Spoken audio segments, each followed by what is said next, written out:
Hello friends, இன்றைக்கி நம்ம சேனலில் என்ன வீடியோ பார்க்க போகிறோன்னா மஷ்ரூம் ஃப்ரைட் ரைஸ் தான் பார்க்க போகிறோம். இந்த மஷ்ரூமை வந்து நல்லா க்ளீன் பண்ணிவிட்டு இந்த மாதிரி கட் பண்ணி எடுத்து வச்சுருக்கேன். கேரட், முட்டைக்கோஸ், கொஞ்சோண்டு வெங்காயம் கட் பண்ணி எடுத்துருக்கேன். இப்போ எப்படி செய்கிறது வந்து பார்த்துடலாம் வாங்க. இப்போ பாத்திரம் ஹீட் ஆகிடுச்சு, கொஞ்சோண்டு எண்ணெய் வந்து சேர்த்துக்கிறேன். எண்ணெய் ஹீட் ஆகிடுச்சு, இப்போ கட் பண்ணி வச்சுருந்த பூண்டு சேர்த்துக்கிறேன்.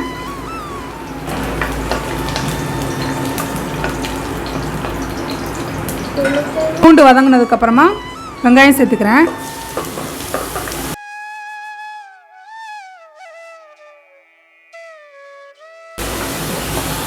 இப்போ வெங்காயம் வதங்கிடுச்சு. இப்போ வந்து கட் பண்ணி வச்சுருந்த மஷ்ரூம் சேர்த்துக்கிறேன்.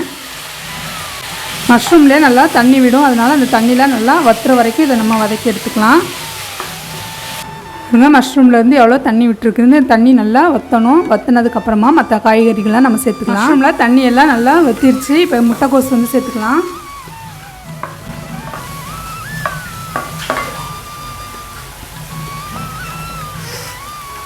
கூடவே கேரட்டையும் சேர்த்துடலாம்.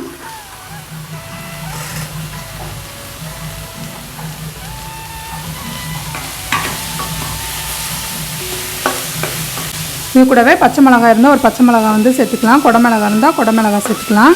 நம்மக்கிட்ட என்ன காய்கறி இருக்கோ அது போட்டு வந்து செஞ்சுக்கலாம். இல்லை வெறும் மஷ்ரூமும் எக்கு மட்டுமே போட்டும் செஞ்சுக்கலாம். இந்த காய்கறிக்கு தேவையான அளவுக்கு உப்பு சேர்த்துக்கலாம். நம்ம ரைஸ் வேக வைக்கும்போது உப்பு சேர்த்துருக்கோம், அதனால் இந்த காய்கறிக்கு தேவையான அளவுக்கு உப்பு மட்டும் சேர்த்தா போதும். இப்போ காய்கறி வந்து ஓரளவுக்கு வதங்கிருச்சு. இப்போ வந்து கொஞ்சோண்டு சோயா சாஸ் வந்து சேர்த்துக்கிறேன். இப்போ கொஞ்சோண்டு வந்து டொமேட்டோ சாஸ் வந்து சேர்த்துக்கிறேன்.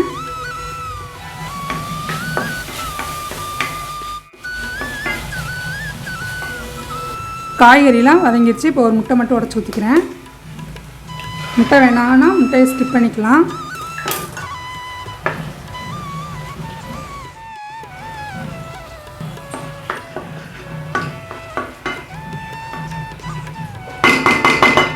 இப்போ காய்கறி எல்லாம் நல்லா வதங்கிடுச்சு. இப்போ நம்ம ரைஸ் வந்து சேர்த்துடலாம். நம்ம வேக வச்ச ரைஸு நல்லா உதிரி உதிரியாக இந்த மாதிரி வேக வச்சு எடுத்துக்கணும் முக்கால் பாகத்துக்கு.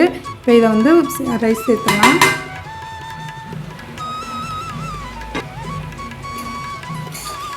நல்லா மெதுவாக காய்கறிகளோடு நல்லா மிக்ஸ் பண்ணி விடணும், அரிசி உடஞ்சிராமல்.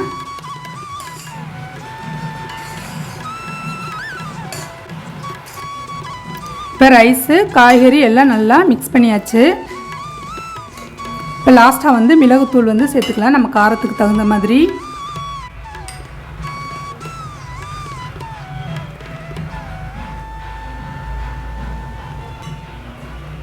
மிளகுத்தூளையும் நல்லா சோறு கூட மிக்ஸ் பண்ணி விட்டோம்னா நம்மளுடைய காளான் ஃப்ரைட் ரைஸ் வந்து ரெடி ஆயிடும்.